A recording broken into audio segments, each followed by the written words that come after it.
welcome back to the show. It can be a difficult task if you don't know what you're doing, but my next guest is going to help us with just that. If you are looking at going through the holidays and beyond without gaining weight, my next guest has some great advice for all of our viewers at home. I am joined by Sue-Ann Hickey, naturopath. Welcome. Great to have you here. An author, I should say, as well. You brought your book along with you as well, so great to have you here.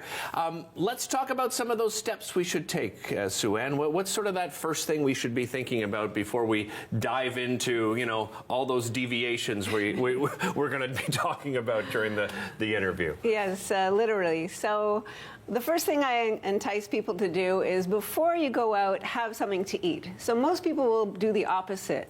When they're ready for a party, they're like, okay, I'm not going to eat lunch, or I'll just have a salad because I know I'm going to overeat at dinner. Right. So that's, in my opinion, the worst thing you can do. You want to have a good substantial snack, maybe 4 or 5 o'clock, a small meal. So when you arrive at the party, you're not overly hungry, you're not diving into the hors d'oeuvres. And generally when we're at a party, dinner is going to be a bit late, right? It'll be 7 or 8.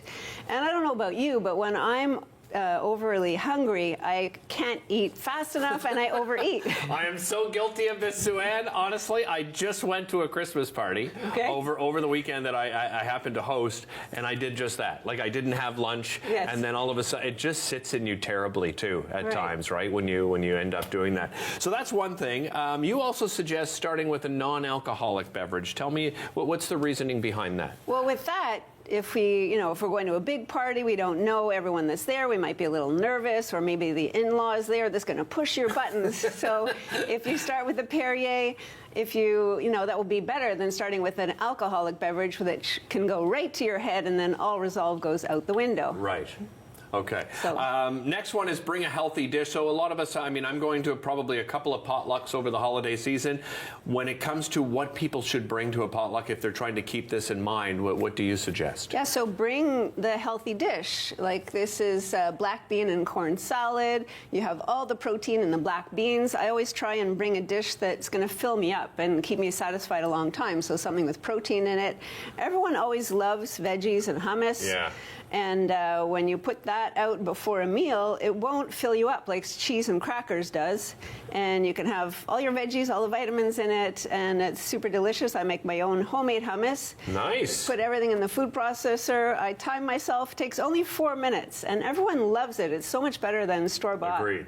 It looks like you added a little something, though. You made it like the Sue-Ann Hickey special hummus here, right? There is cumin, a bit of cumin and basil, lemon juice, tahini, and just the chickpeas. So, but the bit of cumin and basil and salt and garlic, of course, makes it have that extra pizzazz. So you're a normal human like the rest of us, even though you're a naturopath. So, you bring these dishes, you're going to eat, some of but you are going to deviate a little bit, right? And indulge in something.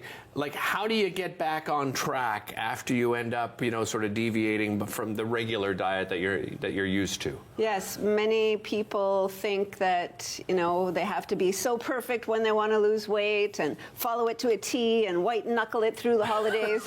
That's never going to last long term. Right. So I always tell my clients, enjoy your deviations. I don't like the word cheats because it has such a negative connotation.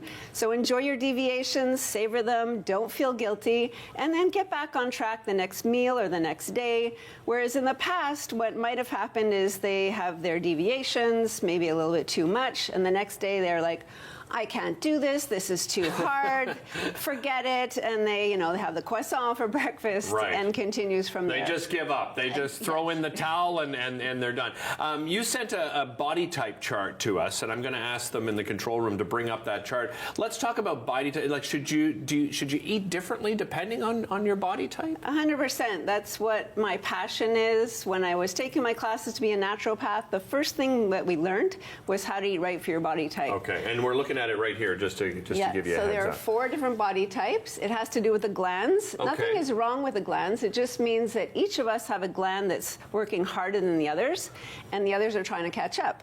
So when you start eating the right foods at the right time for your body type, the dominant gland calms down and the other glands get stronger, and this creates a balance from the inside out.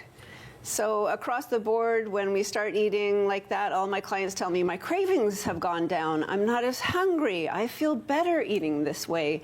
I'm losing weight. So because we're giving the body the right foods at the right time, there's a sense of balance from the inside out, and it works amazing. It's the single most beneficial thing that I ever did to completely transform my health and my life. So looking at this chart, I mean, if you could pick one of these body types, can you give an example of, sort of what type of food, I don't like to say diet, what type of food lifestyle you should be living? Sure. So for the gonad type, that's often known as the pear-shaped. Okay. So they tend to gain weight a little bit more lower body.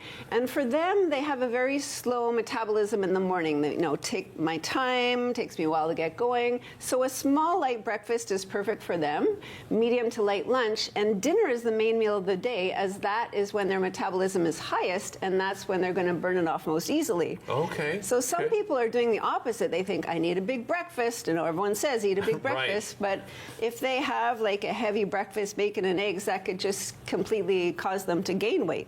Interesting. So everyone Okay. is different in what their needs are.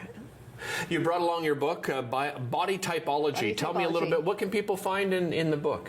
Yeah, in the book, it's all about the different body types. You'll be able to figure out your body type. You'll be able to determine your plan, and everything is set so you know what kinds of foods to eat for breakfast, lunch, and dinner, what foods to eat more of, what foods to avoid, and a lot of healthy tips of other things of just how to be healthy in general. Right, and I imagine too, I mean, making your own food is probably one of the biggest things that we should be doing for our health, right? Yes. Because, what we see in the stores, all those prepackaged, if you look at those ingredients, I mean, are you shocked when you shop now and what you see on labels?